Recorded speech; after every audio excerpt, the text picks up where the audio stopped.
یہ فا کلمہ کی جگہ حمزہ ہے، ٹھیک ہے، یہ عین کلمہ کی جگہ حمزہ ہے، یہ لام کلمہ کی جگہ حمزہ ہے، ٹھیک ہے، یہ فا کلمہ کی جگہ واو ہے، یہ عین کلمہ کی جگہ واو ہے، حرف علت ہے، اور یہ لام کلمہ کی جگہ حرف علت ہے، ٹھیک ہے، اور یا حرف ایک جنس کے آگے بات ختم۔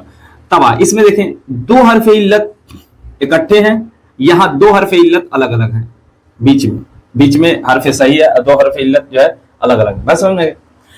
اسے کہیں گے محموز فا، ہاں اسی طرح لکھ دیتا محموز فا، اسے کہیں گے محموز عین، اور اسے کہیں گے محموز لام، بس سمجھ میں؟ لیکن معتل فا اس کا ایک اور نام ہے، اس کو کہتے ہیں مثال، اور معتل عین کو کہتے ہیں اجوف، ٹھیک ہے، اور معتل لام کو کہتے ہیں ناقص، کیا کہتے ہیں؟